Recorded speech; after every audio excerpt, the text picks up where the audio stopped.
Back in the 1980s and 90s, when I first became interested in home shop machining, there was this magazine called The Home Shop Machinist, and I would leaf through the pages of this magazine whenever I could find it on our local newsstand, and marvel at some of these things. I didn't really have the resources or the time at that time to do any of these projects, but I thought maybe someday when I retired I could maybe actually get down to doing something like that. So anyway, years have passed, and I've saved some of these magazines and found them from time to time on the newsstand. Would pick them up every once in a while. Never really had a subscription to this magazine, but always would enjoy it. And one of my favorite authors or contributors was Philip Duclos. So I picked up a book of his, the Shop Wisdom of Philip Duclos, and I always admired his work. He come up with some very creative ways of doing things and some pretty cool little engines too. And one of my favorite little engines that he ever built was the Cycle Oddball. And I always really would, if I had the time, I really wanted to tackle this engine. In this book he's got several of his projects, and of course this being one of them. This is one of the reasons why I bought the book, because this particular engine was in here in its entirety, and it has all the drawings and so forth, and from this book you can build this engine. But time has gone by and I haven't been able to find the time to actually start on this project.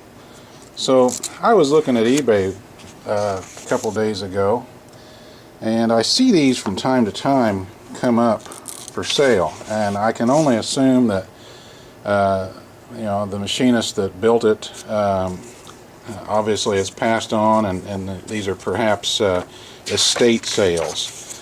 So lo and behold, I was looking on eBay the other day and I found one. So we're gonna unbox it here. All right, let's see what we got here.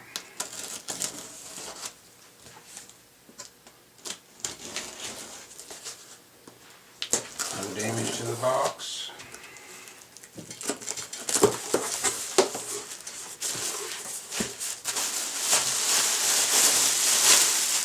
Wow, form-fitting foam packing.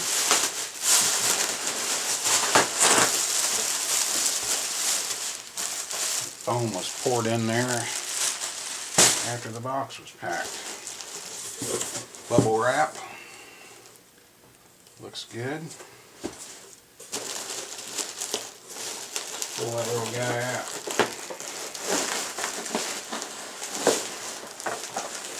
The packaging and shipping is a good portion of what this guy charged for this thing. Let's see here.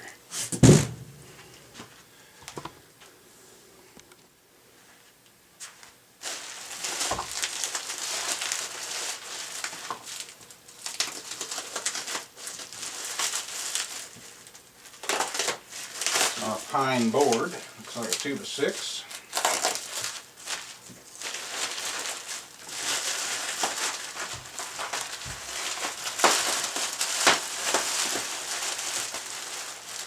Well, there it is. First impression looks good. Let me zoom up here a little bit for you. Get a good look at it here. Sorry for the shakiness there. Boy. Nice little fuel tank there. Looks like it might be a little loose. No ignition system, and I knew it didn't have, and that's fine. I've got ignition systems for them. He said it had good compression, and boy, it does. It does have good compression. Flywheels turn true. Governor looks like it's working. And a nice little adjustable timing set up on it here. And in the drawings in the magazine and the book there, they didn't show any oilers, it just showed oil holes. This guy apparently went ahead and made some cute little oilers for it too. Boy, it's everything I wanted so far. So far it looks great. Little exhaust or intake valve's a little sticky from oil. It's okay, I'll fix that. Boy, it's everything that I expected. So far, looks great. I didn't get to crank with it. In the book it shows a crank, but I think I can make a crank. Because you really can't get a hold of these flywheels to hand crank it. Let's get you some close-ups of it here. Okay, here we go. It's got a little dirt on it. It's been run. Boy, it really looks nice.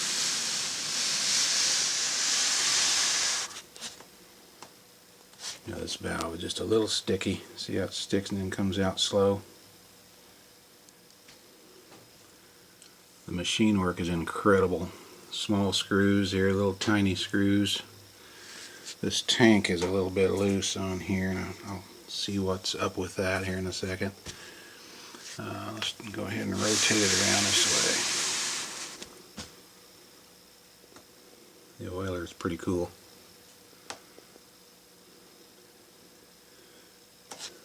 I assume that you open the top like that. We'll find out. Here's a little governor mechanism here that latches out. I'm not sure exactly if and how that works yet, but we'll find out. Compression is really good on it. Look at the bounce on that thing. This thing's dry as it can be from sitting. You can tell it's set for years. What a fantastic job. It's just amazing to me what these guys go through to build something like this. And, you know, it's inevitable, the final outcome, but I like to resurrect these things and continue running them and representing them after their builders are long gone. Very nice example. I'll be back later, hopefully with it running, or any other updates that I feel is necessary. Okay, we're learning together here. This piece here, I'm not sure exactly what it is. I thought it was a fuel tank. I called it that at first. Then I got to looking at it. There's no way to fill it.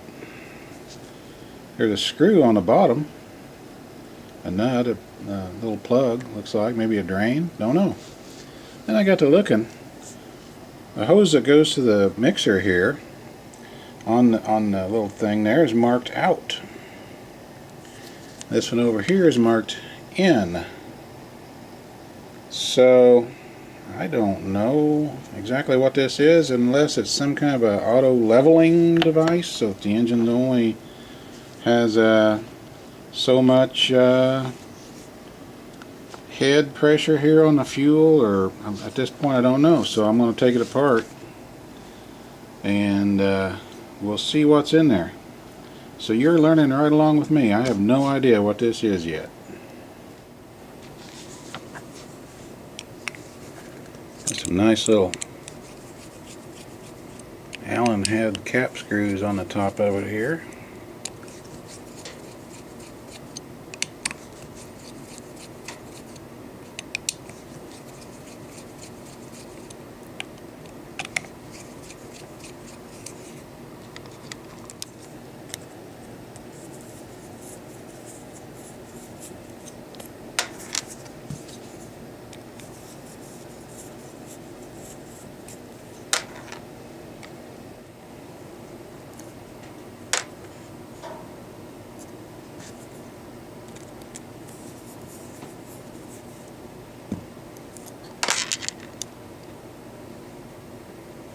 Oh,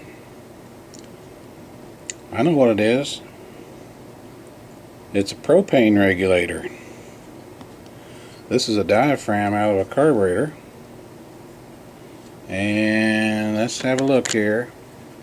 This screw on the bottom I thought was a drain. I'll bet there's an adjustment screw in there. Let's have a peek. Yep. Get a light on it.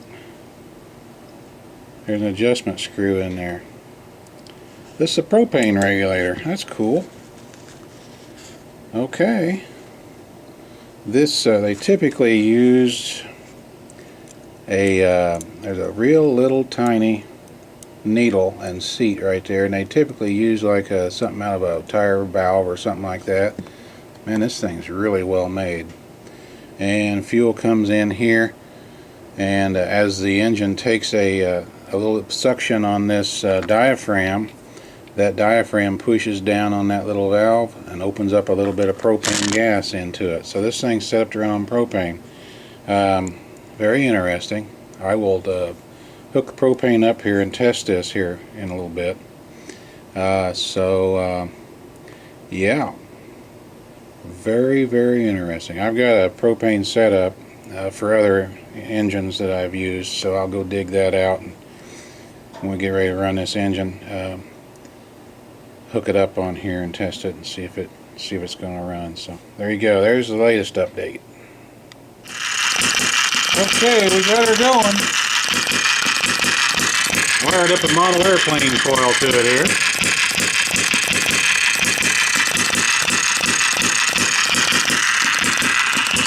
Put a little oil on it.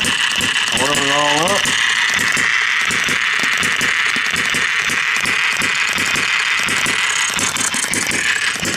The gas regulator. There's his valve there.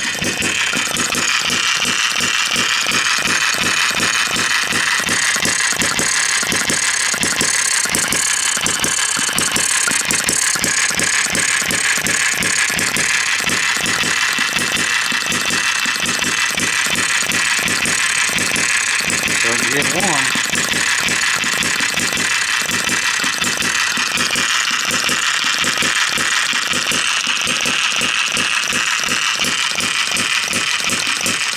Sounds real good.